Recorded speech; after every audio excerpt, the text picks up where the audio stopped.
Alright, hello everyone. Welcome to part 4 of my Throne of Glass reading vlog series with spoilers. I don't know how to say that. Doesn't matter. We're on to the next book, Heir of Fire. I know there's a sticker on there. I'll try to get it off. It's just these Target stickers always leave a mark and I don't want to deal with it right now, like all the residue. But where I left off was obviously the end of Crown of Midnight, and Selena is going to a different country that still has Fae in it under the pretense that she's going to like infiltrate their government and kill the king, I believe. I think that's where we're at. She just hopped on the boat and Kale's the one who like suggested the idea to the king of Adarlan and the king agreed. So it's pretty much Kale's fault that she's going there.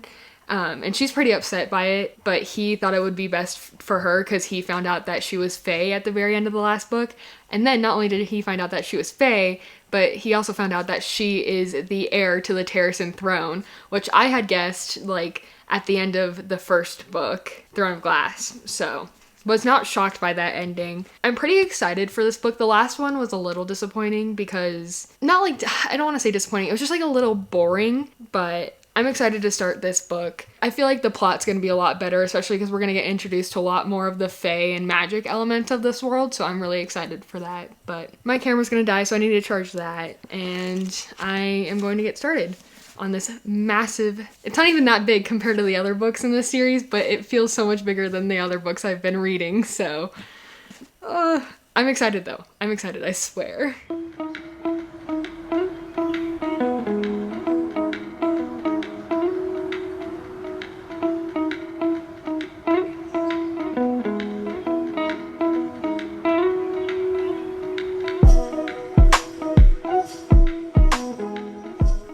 I know this lighting is awful, but I figured I should give an update because it's like over a day after I started this vlog, but I'm one chapter into this book.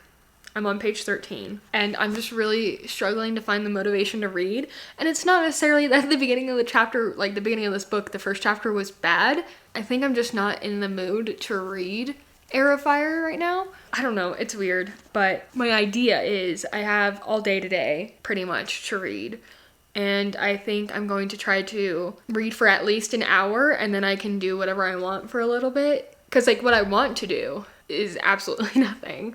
Watch TV or just catch up on YouTube videos, but I need to read this book, or else I'll feel pretty crappy about myself in a few days when I'm like, dang, where's that Heir of Fire vlog that I wanted to post today? And then I'm like, oh no, I didn't do it because I wanted to be lazy. So I'm sorry, my eye is bugging me so much today. I do not know what happened, but yeah. So I'm gonna try to read for an hour and see where that gets me. My update for you all is that I read the first chapter and right now Selena is in Wendelin. I think that's the name of the country place that she went to, and she lost all motivation to do anything, so she basically has just been lying about, eating bread and drinking wine. That's all I've got so far, but it seems like things are starting to pick up here in a second. So she's about to come in contact with a Fae. I don't know, that's my update though. Sorry for the bad lighting. I'll come back in an hour with more to say. I'm gonna set a timer for an hour so I actually read. All right, you see that? Ready? Boom. We're gonna read. Okay, that was pretty successful. I got to chapter 9, page 66. We're getting some new point of views that I'm very excited about. First of all, we have a healer in the castle named Sorsha, I think is how you pronounce it. She has a crush on the prince and she's a healer. And she had been like healing Selena and Dorian and Kale in the past 2 books, so she knows most of their secrets and stuff, and so we got to see her point of view, which is exciting. And then Dorian, because Dorian had gotten hurt and like went to her to be healed, and he kind of noticed her for the first time, so I think that's definitely a love interest plotline that's building, which I'm really excited about. And then we have another point of view from a girl named Manon? I don't know how to pronounce that either. But she is a witch, I think from the, what is it? Blackbeak clan, and so she's trying to kill witches from the other clan. I can't remember what it's called. But her point of view is a little interesting. I think she's like supposed to be a bad guy because Selena had killed a witch in the last book. I can't remember if that witch was a black beak or not, or if she was from a different clan. So I'm excited about those new point of views. Then we have Selena, who's in Wendelin, and she just got in contact with the Queen of Fae, Maeve. She wants Maeve to tell her about the word keys that the king is collecting and where to find the last one. And Maeve basically told her, you have to like earn the right for me to answer those questions. And there's a whole bunch of lore about Selena's like mom not letting the queen see Selena, and I think it's because Selena's power is super rare. And yeah, so the queen was basically like, you're gonna have to train and be tested in order to deserve the right to come into my kingdom and earn the questions. So I'm really excited for that, because then it's kind of reminiscent of the first book where Selena has to like retrain herself for the king's champion competition, and like you had that whole competition kind of like outlining the plot of this book. So I think having Selena have to train for Maeve will also be something that like pushes the plot along in this book. So I'm definitely excited about that. The person who's training her is Rowan, and he's a fae, and he's like very, very distantly related to her. I can't tell if they're trying to set up something there, because they've made it clear twice now that they're distant, like very, very distant relatives, like they're barely blood relatives, which is interesting. He's also like thousands of years older than her. So I don't know, it's weird. I can't tell if they're gonna set up something there, which I hope not, because I really like Kale and Selena, and I don't want to see that go down the drain. But we did get a Kale perspective a lot sooner than I was expecting. It was literally like, I think chapter 3 or something. So it was nice to see him and Dorian. But yeah, that's where I'm at. It looks like I've barely made a dent. I have 500 pages left of this book. Just sitting down here for an hour worked, like just reading, no distractions, was nice. But I do think I'm gonna take, I don't know if I like want to take a break. It's hard when you have different point of views, because then it's like there's some I'm more interested in than others, and then every time there's a change in point of view, then I'm like, oh, like this is a good time to stop. So like right now, we just finished with Selena's point of view. And like, I would have liked to keep going. Like if the next chapter had been in her point of view again, I would have probably kept going. But it switched back to Manon's, like the witches. And so now I'm like, I'm not like super interested in her point of view as of right now. Like I'm curious about her, but not as curious as I am about like Selena having to train to become a fae and like learning to control her powers. Because that's kind of what we have been building up for in these past couple of books, and this whole witch thing is kind of like a side plot that we've gotten like little bits of in Assassin's Blade and then Crown of Midnight. So I don't know, I'm just like not super interested in that plot line at the moment. So I think one of the things I'm struggling with the most is that we've lost a lot of banter. Like Selena in Assassin's Blade and in Throne of Glass was just so quick with her comebacks, and I absolutely loved her and the banter she had with like any of the other characters. But right now she's just kind of like beating herself up over what happened to Nehemia, the princess. So she's like, I don't know, she's just not super witty or quick or bantery like I'm used to. And so I'm like, I miss it. Because that's like almost like the comedic relief of all of this for me. But yeah, that's my update. It's like a few days later. I never ended up reading after that like little 1 hour stint. But I've been reading a little bit. I'm now over 100 pages in. I'm on chapter 15. I'm conflicted. I really don't care about many of the other point of view. Okay, well no, that's not fair. I don't care about Manon's point of view, the witch. Like, I don't care. As sad as that is, like, I'm sure her whole storyline with the whole wyverns, if that's how you pronounce it, is important, but like, I'm more interested in Selena training as a fae, because like, we're getting introduced to that kind of magic now, and that for me is like, I want to know more about it. So I want to keep getting her point of view, but instead we're getting this witch's point of view, and I'm like, care. And I feel so bad saying that, but it is what it is. Like, even when we get Kale's or Dorian's point of view, I'm like, what are we doing here? Can we please go back to Selena? So that's where I'm at right now. I'm just having such a hard time, like, actually picking up the book and reading. Like, the actual picking up the book. Once I'm reading it, like, then I can read it pretty quickly and I won't put it down very much.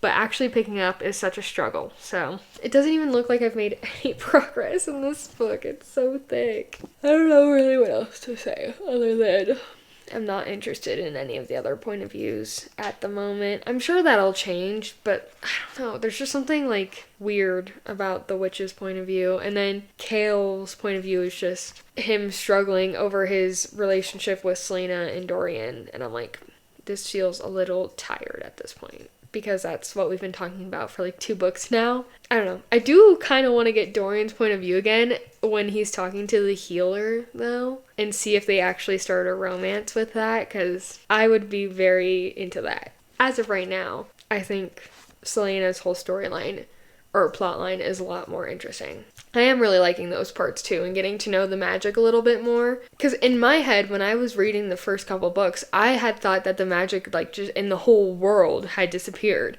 But it's just for that continent where the king had taken over. And so it's definitely interesting to get to learn more about people who are like fae or half fae, and kind of just see the different levels of magic there, and learning that the fae, like, they're not the heroes, or they're not perfect, like, they're still bad people. Like the queen that Selena is trying to get answers from, she's clearly not a great person. So it's definitely kind of interesting learning about all that stuff. I thought I'd give you an update from 100 pages in.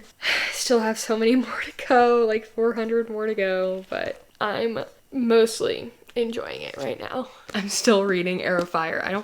When did I start this video? I don't even remember when. A long time ago, but I'm this far in, almost 200 pages, and I figured I should give a little bit, I don't even know the last time I updated this vlog. We have some interesting developments. First of all, Selena's cousin, Aiden, I'm gonna say it's Aedion, but he basically works for the king, and he was wearing one of the king's like rings, the dark black ring. So I automatically assumed, because it's well known that he's from Terrasen, like he's part of the Terrasen royal family, and everyone just views him as like a traitor, and he kind of like, that's the image he wants everyone to see.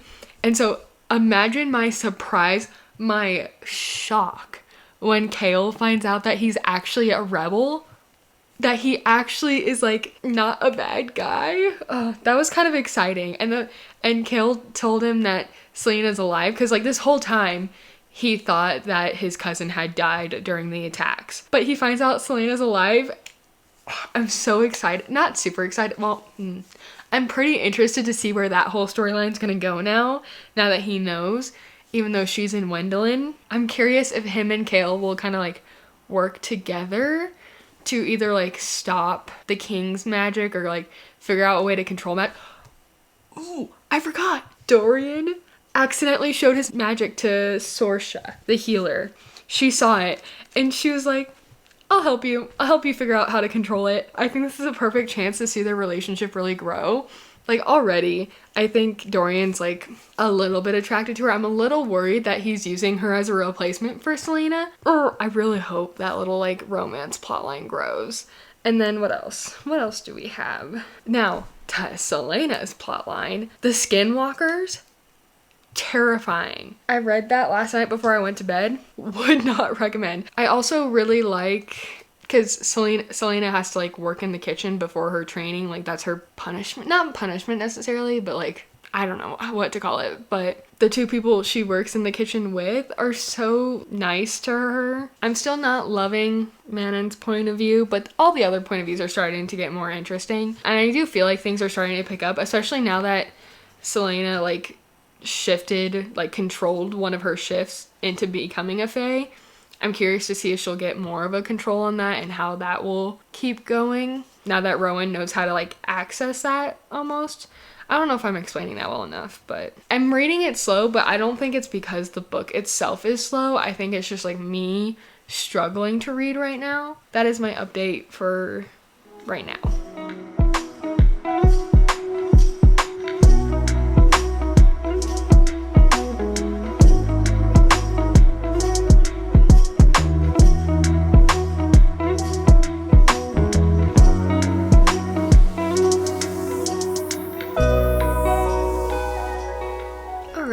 Hello everyone. It has been, I don't even know the last time I've updated this vlog.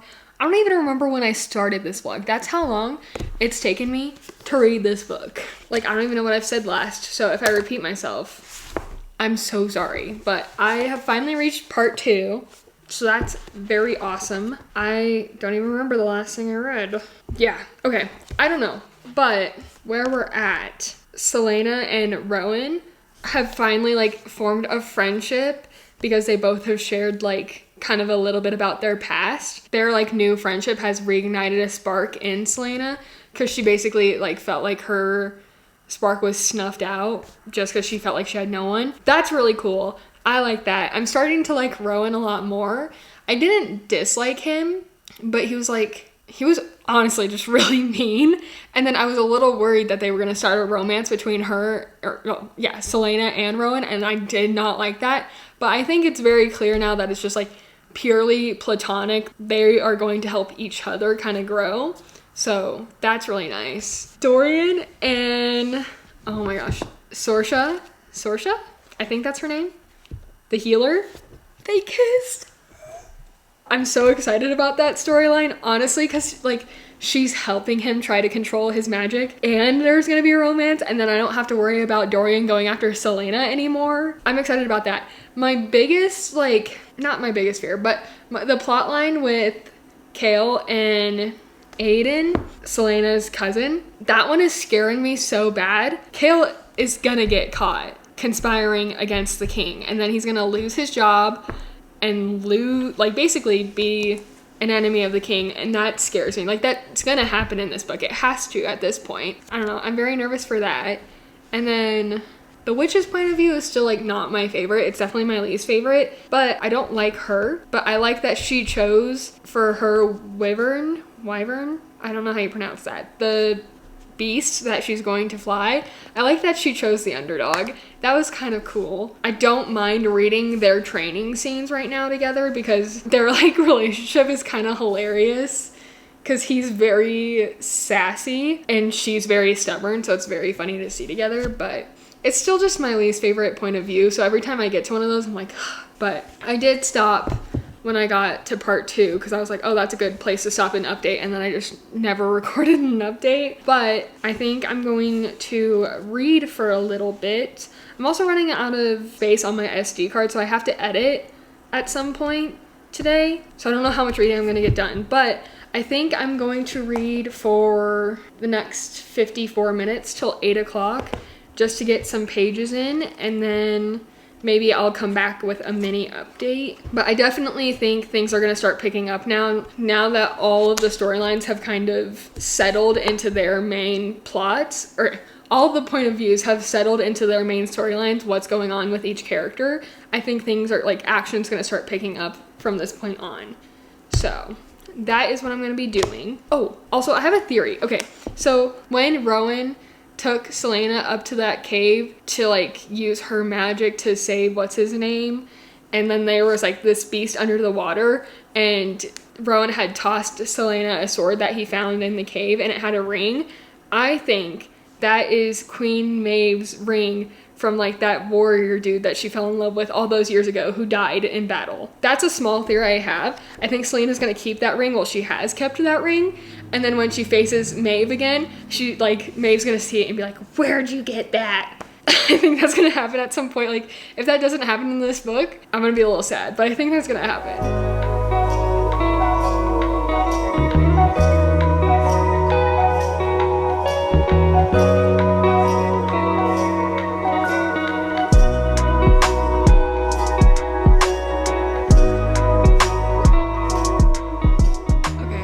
Who wants to hear something embarrassing? I don't remember the last time I even talked on this vlog. I don't remember what I said last. I don't even remember when I started this vlog, but I have decided that today is the day I will finish this book. I have 230 pages left, so I'm just gonna round down to 200 pages left. This book will be getting read today. Hopefully. I'm really putting it off. I don't even know why. It's not a bad book by any means.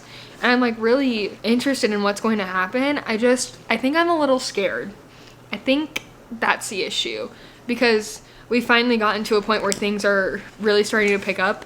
Maybe I've said this last time, so if I'm repeating myself, I apologize. But everyone's kind of reached a point where it's like, I don't know, do you remember those plot structure like charts you had to do in high school? I feel like we're at the very top, the tipping point, and we're about to go.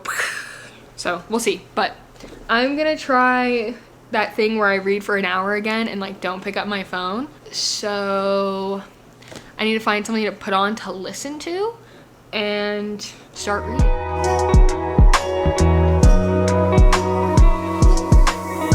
Okay, I only read for 30 minutes, but I have a comment to make, because my biggest issue this whole book is like the relationship between Selena and Rowan.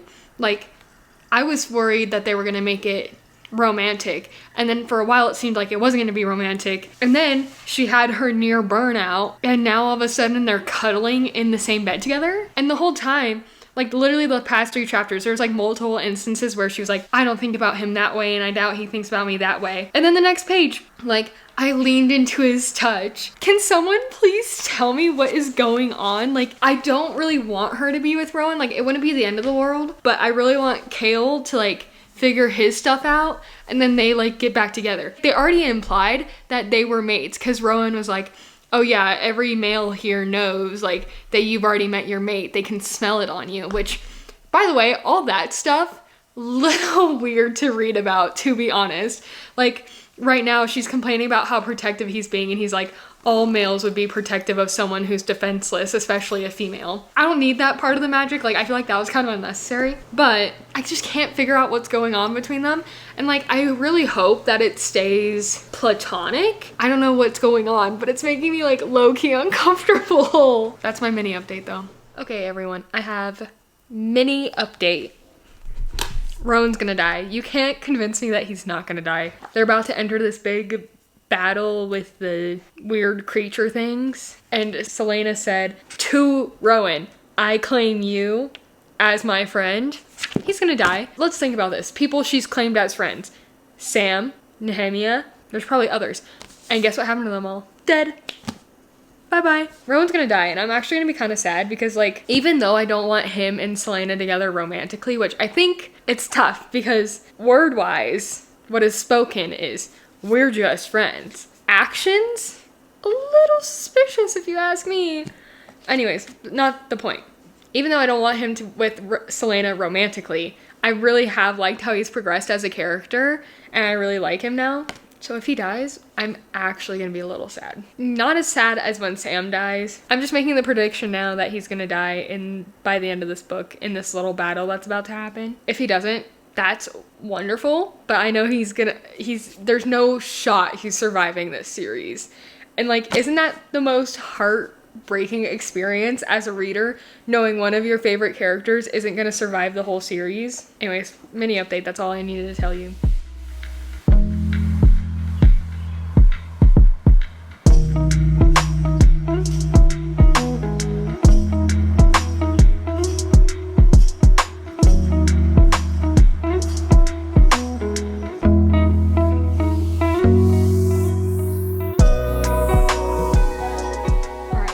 This lighting is bad, but I just reached the 500 page mark. I'm at 508 now, which means I have less than 100 pages left, which is awesome. I'm convinced that this book should have ended at the end of chapter 58.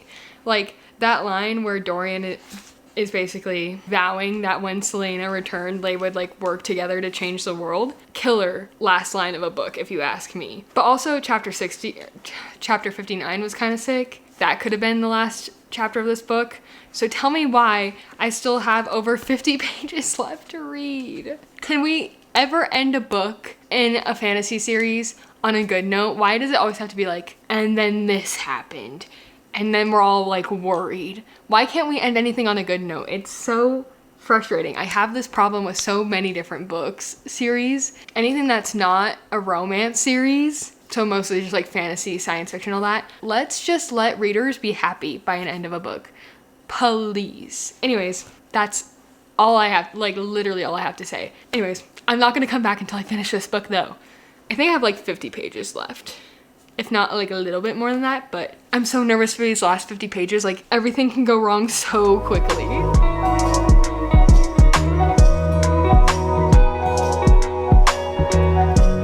Alright, as you guys saw, I finished Heir of Fire last night.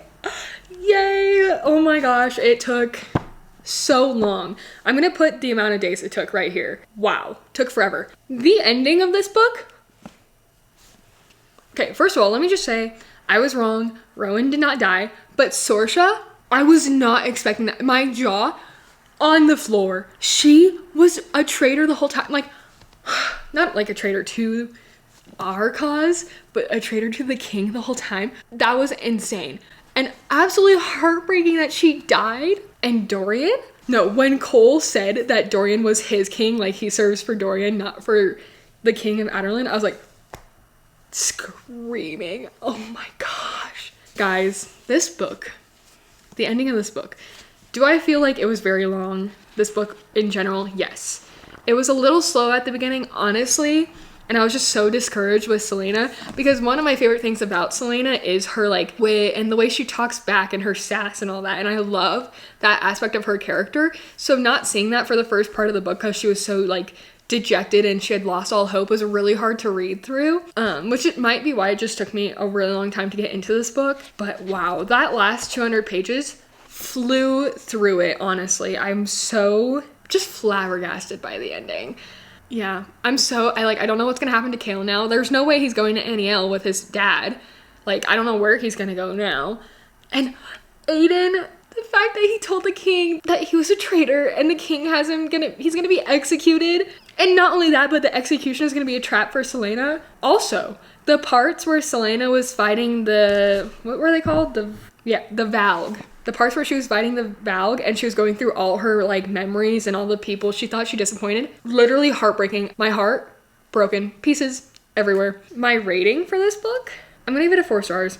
And I really, honestly, I feel so bad because it felt so slow paced to me. And honestly, that's on me for not just sitting down and reading it. Like it just took me way too long to read this book and that's my fault. So the rating, honestly, probably isn't a great reflection of the book. It's just my experience while reading the book. The beginning just felt too slow. I miss Selena as her like sassy, sparky self.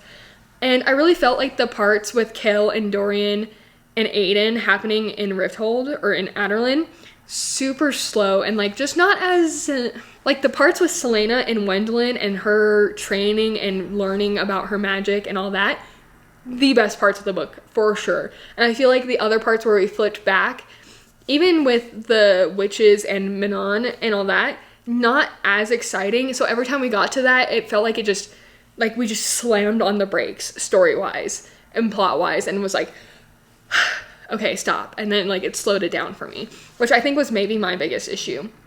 Especially because I really, honestly, I know a lot of people really like those parts, but I did not like the witch parts. Like, I didn't like it until the end when we realized, like, oh, Manon actually has a heart deep down in there. Like, she thinks she doesn't, but she does. Then I was like, oh, I like her. Like, I like this point of view. This is cool. I think I just struggled with those kind of point of views, and I really, really, really, really enjoyed all of Selena's point of views after she got her spark back, and she was, like, learning how to use her magic. And oh my gosh, the world building we got in this, so good. Oh my goodness, the magic that we get to learn about. Like, the only issue I had with the Fae and the magic part was the weird like male possessiveness over female. Like, that I could have done without. Okay, that was a little odd, but everything else so interesting, so like put together so well that even though it took me like over a month to read this book, I was constantly putting it down, I understood the magic, no problem. It was so well done. So, am I looking forward to the next book? Yes. And literally the only reason why, she's gonna face Arabin. Selena is gonna face Arabin for the first time since he sent her to Endover, since he set up the trap for her. Oh my gosh, that, like, she hasn't really, at least in the first book, she wasn't accepting that it was him who had done it. Like, she knows, but she won't accept it. And I feel like she's slowly gaining that acceptance of like the betrayal. And like when we're actually gonna see her face him, it's gonna be, you cannot tell me that isn't gonna be so emotional and so badass. Whatever she's gonna do, it's gonna be so cool. I'm so excited for that for the next book. Oh, also, last thing, is Kale Selena's mate or not? I am so confused because at the beginning of the book, all the males, like the Fae males, were staying away from her because they could smell that she had already been mated. Like she had a mate. She was already claimed or whatever. And then I was like, okay, like, yeah, it's Kale, obviously. And then there's that whole thing where Kale is like, I can't accept her as her Fae form. Like, I can't accept the magic. It's too much change. And then I was like, oh my gosh, get over yourself. And then Rowan was like, you couldn't hurt your mate. Like, there was nothing they could do to make you want to hurt them. You'd rather hurt yourself. And then she's like, but wait, I almost tried to kill Kale because she thought that he had played a part in Nehemiah's death. And I was like, shoot, pause. Are they not actually mates? And then by the end of the book, she took the ring that he gave her off her finger and she's like, I'm done. Like, yeah, I still need to talk to him to figure some things out, but like, I'm done. What? So are they not mates? Who's her mate? If they had smelt that she had already been mated, I hate that word, mated. If they could smell that she had already found her mate, who? I sound like an owl. Who? And now that Dorian doesn't have Sorsha anymore, are they gonna get back together? And like, it would make sense, like, in terms of political wise, that they would be together and married because then they would have a lot of power together as a couple, like king and queen of two different lands. So, wow, am I rambling. I'm just so excited with how this book ended. I'm so excited for the next book. I don't know when I'm gonna get to it. This month is really busy because I am trying to read the Goodreads Choice Award winners for 2024. So I don't know when I'm gonna get to the next book. It probably will have to wait until after the new year, but you will see that coming soon. I swear, I promise. I'm still working on this series, even though this one took me forever to get through, and the next one probably will, and the ones after that and after that. So I have those books though. I'm ready to read them. But yeah, those are my thoughts on Heir of Fire. I really hope you guys are enjoying these spoiler vlogs. It's something really fun for me to be able to just talk about what's happening in the book and not fear like ruining the story for you guys since you already know what's going on. Thank you so much for watching and I will see you in the next video. Bye.